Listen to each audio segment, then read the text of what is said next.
Halo, ketemu lagi sama kita di Ngopi bareng Astrini. Andi Astrini, bismillah.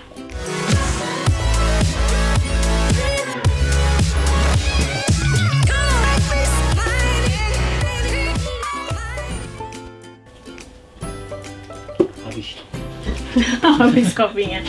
Ya, sesuai janji kita kemarin bahwa kita akan bahas mengenai diet yang kita lakukan, yaitu diet keto. Oke.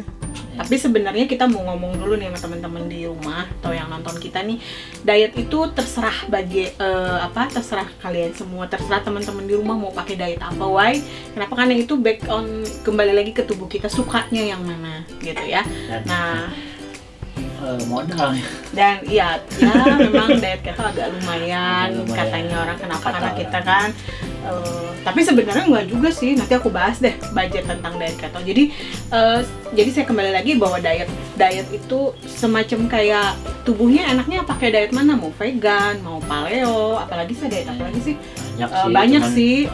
Semua diet. Ada satu diet yang bisa berhasil untuk semua badan. Jadi tergantung ini semua orang. Jadi mungkin kita berdua banyak faktor yang membuat suatu diet berhasil untuk seseorang. Oke. Nah, tapi hari ini kita mau bahas tentang diet yang kita lakukan saja ya. Kita berbagi diet yang kita lakukan, itu diet keto.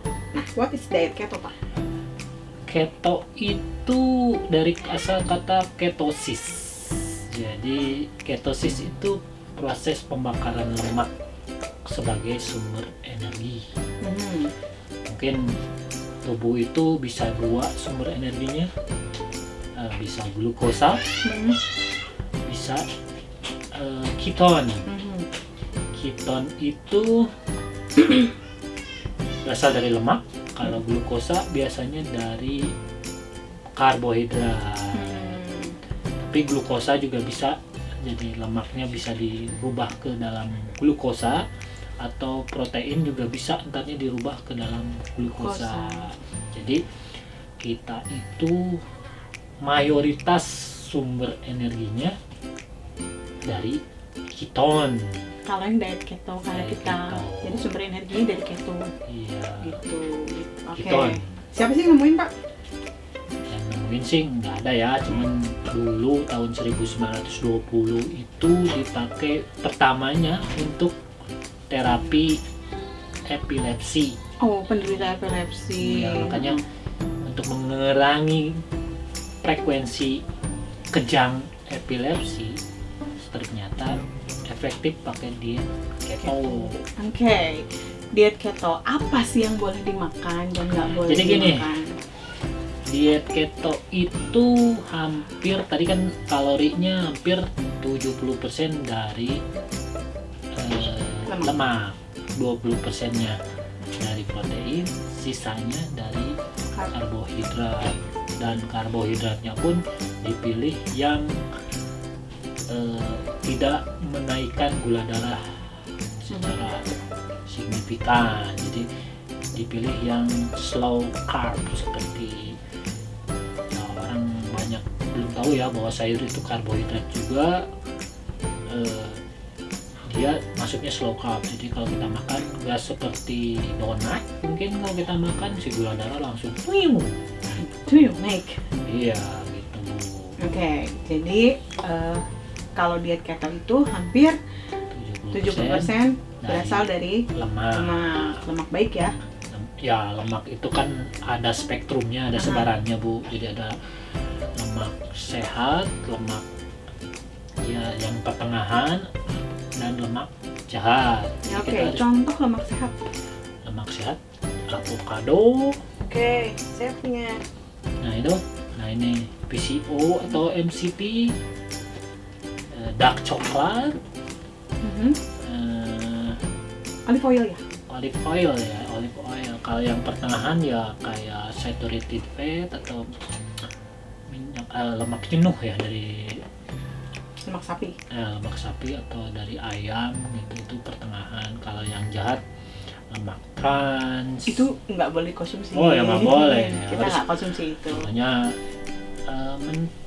margarin ya. Margarin beda sama mentega. Butter ya.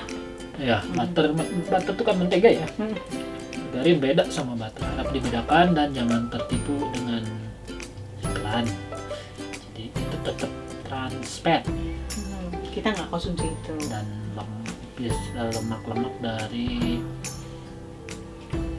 minyak sayur, canola, soybean oil, grapeseed oil yang dari biji-biji tanaman gitu, minyak sayur lah ya. Itu trans fat juga ya. Bukan trans fat, itu vegetable oil. Jadi Jadi ya, ntar kita bahas ya. Oke. So itu jadi kita 70% makannya lemak baik, 20% protein, 10%-nya karbo. Karbonya dapat dari mana?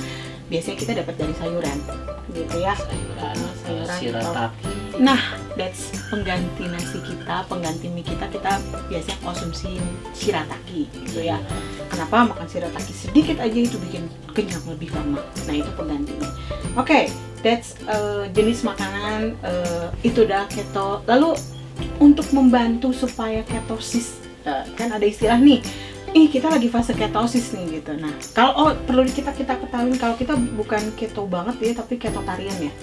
Iya, Kan ada di masyarakat campur, tapi tetap masuk ke dalam keto. Jadi kan keto itu istilahnya menjaga insulin kita tidak melonjak.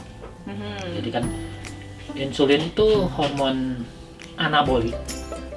Anabolik artinya membangun. Membangun apa? Lemak, Bu. Jadi kita kalau insulin kita melonjak, ada kemungkinan kita nyimpen lemak di tubuh. Nah, jadi intinya bahwa diet yang kita lakukan ini, biasanya diet carb, low carb itu adalah menjaga supaya insulin kita tidak tinggi, tidak melonjak. Kenapa? Karena ternyata faktor penting dari badan kita naik berlemak atau misalnya menimbun lemak atau tidak itu dari insulin, betul? Insulin. Berasal dari insulin. Jadi kita itu benar-benar menjaga supaya insulin kita tidak high gitu. Bagaimana cara menjaga insulin kita tidak high? Ya dengan cara makan menghindari karbo, olahan, gula, apalagi hati-hati banyak di makanan, banyak gula tersembunyi. Makanya kalau lihat di belakang kalau kemasan makanan tuh ingredientnya, sugarnya berapa, added sugarnya berapa, itu atau yang ada istilah lain dari gula biasanya ya. Iya. Bukan sugar doang, jadi kayak fructose, apalagi honey, corn syrup yang gitu, that's gula gitu. Oke, itu adalah cara kita bagaimana supaya kita tetap ada di track yang betul, yaitu menjaga insulin kita supaya tidak kan makronutrien itu ada 3, Bu. Ada karbo, ada protein yang tadi, ada lemak. Kalau karbo biasanya dia lebih cenderung menaikkan insulin tinggi. Karena untuk memasukkan gula ke dalam sel butuh insulin. Sama seperti protein, butuh insulin juga untuk memasukkan asam amino ke sel, cuman tidak sebanyak karbo. Kalau lemak, anteng tuh maksudnya dia tidak menaikkan, cuman sedikit aja. Makanya kenapa diet keto banyak yang berhasil? Itu intinya kan, ketika insulin kita rendah, kita bakar lemak. Ketika insulin bakar tinggi, kita nyimpen lemak. Itu aja intinya mah, turun berat badan tuh. Tapi kan yang beredar di masyarakat luas saat ini adalah ketika kita makan lemak, itu bikin gendut loh Pak. Makanya orang-orang nyarinya kayak susu low fat gitu ya, kayak gitu. Tapi ternyata paradigma itu di yang kita rasakan. Kita tanya aja Bu sama orang-orang yang suka minum susu low fat, menghindari lemak, gendut nggak? Banyaknya sih gendut. Jadi sebenarnya fat itu nggak perlu dihindari selama fat itu baik gitu ya. Justru yang harus dihindarin itu adalah carb gitu. Karbo yang olahan, nggak semua karbo. Nggak semua karbo kita hindarin, maksudnya karbo olahan itu, karbo yang sugar ya, karena karbo itu yang paling enak itu karbo itu di-combine dengan lemak. Contoh makanan kita paling kita suka dulu adalah nasi goreng, Tuh kameramen kita pada suka begitu Ya, aja. kita kalau makan nasi doang, saya yakin nggak bakalan habis 1 piring, setengah piring pun. nasi doang. Tapi ketika digoreng, Digoreng. habis 2 piring. Betul, Pak? Oke.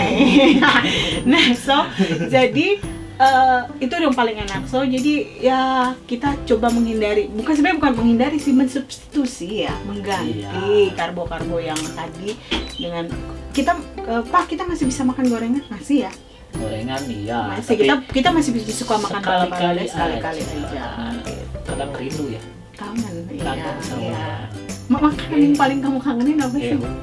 Ayam. Ya banyak orang yang nanya, kok bisa gitu, saya kan rajanya kuliner gitu dulu ya, segala makan, tukang traktir makan, sekarang kok super disiplin, super sehat gitu ya. Ya itu, pertama kita harus tahu dulu ilmunya. Jadi yang namanya kecanduan makanan seperti itu, kita harus bisa mengakali biologi kita.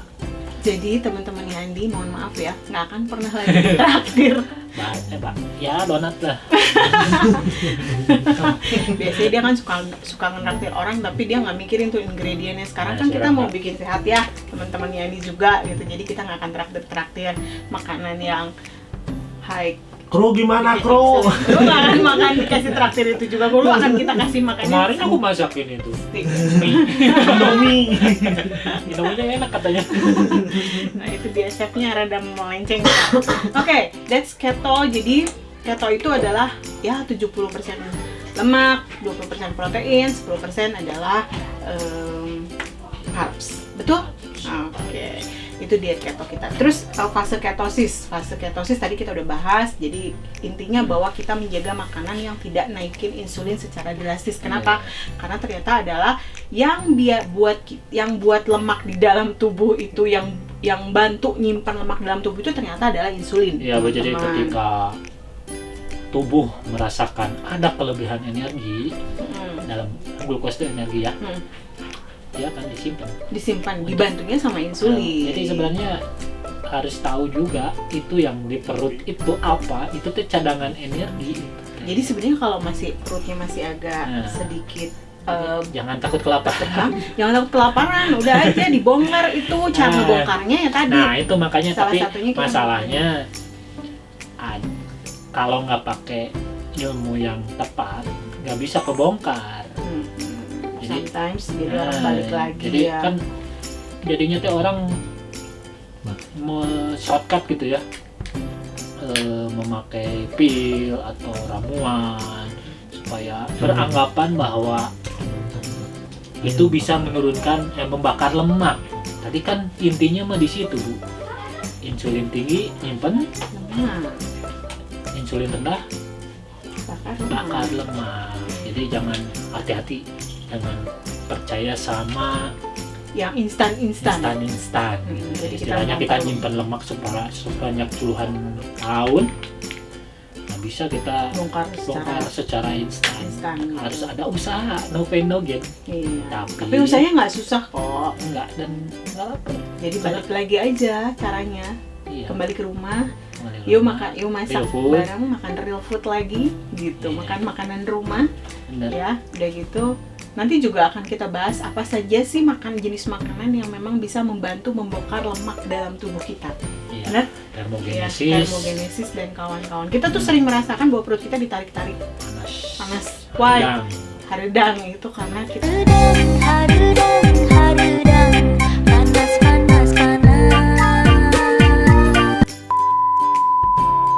lagi ketosis dan happy gitu ya, kalau kita lagi kayak gitu tuh happy. Yang berpikir menurunkan berat badan tuh faktor utamanya olahraga. Saya makan nasi goreng nih 2 piring, pagi-paginya mau sepedaan, good luck for that itu. Jadi silahkan. Karena kita nggak bakalan bisa mengalahkan kebiasaan diet kita yang buruk dengan olahraga. Oke. Oh ya, tadi barusan kita dapat paket nih, bukan paket kita beli strip. Jadi selama ini pas kita melaksanakan diet tuh kita belum pernah diukur keton level kita. Jadi kita selama ini hanya pakai apa ya? ini lagi keto lah, ini lagi apalah kayak gitu. Beda pasti ketosis karena kita turun Berat badan. Berapa kilo Pak? Aku 27, dia 20. 2. Nah, sekarang kita punya apa ini namanya? Ini alatnya. Strip mirip Oh, kayak ini Bu, jadi buat yang mau ngelaksanain diet keto mungkin ada fasenya ya, fase Oh iya, menderita. kita belum bisa bahas. Jangan bilang pas menderita dong. Saya menderita, Adaptasi Bu. kebiasaan baru. Adaptasi ya, karena memang dan tadinya dari glukosa Sekarang jadi keton. jadi keton ya, yang biasanya bensin oktan 88 menjadi Pertamax 92. 98 gitu kan, pasti beda lah mesin juga kan masih. Jadi ada istilahnya flu keto. Fasenya. Ya, flu keto itu ketika sebenarnya tubuh kekurangan garam. Oke. Jadi tadi ya, yang insulin rendah itu bakalan ginjal itu bakal melepaskan garam. Cairan kita banyak pipis. Dan kalau kita kekurangan garam, yang ada adalah lemes, pusing, Brain fog, kurang konsentrasi. Nah, itu ya cukup diakalinnya dengan Minum air garam. minum air garam Garamnya tapi garam berkualitas. yang masih berwarna, bukan yang Iya. putih. Jadi bukan refined salt gitu ya. Iya, Jadi putih itu nggak boleh. Jadi garamnya garam yang justru garam yang agak-agak berwarna itu justru yang baik. Nanti juga kita akan bahas tuh garam apa saja gitu ya, tentang garam sendiri ya. Bagaimana sih ternyata bahwa garam itu berguna buat tubuh, karena kita juga pernah ngerasain diet garam dan that's not good. Dia yang paling ngerasain. Nah itu, jadi pada saat keto, jadi pada saat awal-awal kita mau keto itu fasenya biasanya adalah 7 hari ya. Adaptasi kebiasaan baru ketonnya itu dirasakan sama tubuh 7 hari. Satu ya, biasanya orang ngerasa lemes, terus banyak pipis, habis gitu udah gitu apalagi biasanya flu keto juga, atau brain fog gitu, kurang konsentrasi. Itu gampang sekali bagaimana cara mensiasatinya. Cara mensiasatinya tadi dibilangin banyak minum air garam aja, dan it's okay gitu. Karena kenapa itu semua berarti kalian berhasil diet ketonya, berarti kalian mulai merasakan ketosis gitu, mulai dibakar lemaknya. Nggak apa-apa, itu yang kita rasa. Tapi kalau saya sih nggak sampai flu keto waktu dulu. Kenapa? Karena mungkin hanya kayak gitu. Jadi maksudnya ya cuma 7 hari aja kesananya mah. Ada yang 3 hari juga kalau yang tubuhnya cepat menyesuaikan, 3 hari ya. Kalau Pak Andi dulu pas pada saat keto dia pernah ngerasain flu keto. Kalau saya sih cuma brain fog sama kurang konsentrasi dan agak lemes. Dulu kita belum tahu tentang salt, jadi apa ya dijalani aja. Kalau sekarang kan sudah tahu karena dia sudah baca, ya cukup dengan minum air garam. Oke, ada lagi tentang keto? Keto ya mungkin yang tadi ini jelasin dulu. Ini tuh buat apa sih? Ini tuh buat ngukur seberapa ketosis kita gitu. Kadar keton dalam tubuh kita. Udah masuk fase ketosis atau belum, bisa diukur dari sini. Sama mirip-mirip kayak cek gula darah gitu. Jadi di serot kalau gula darah.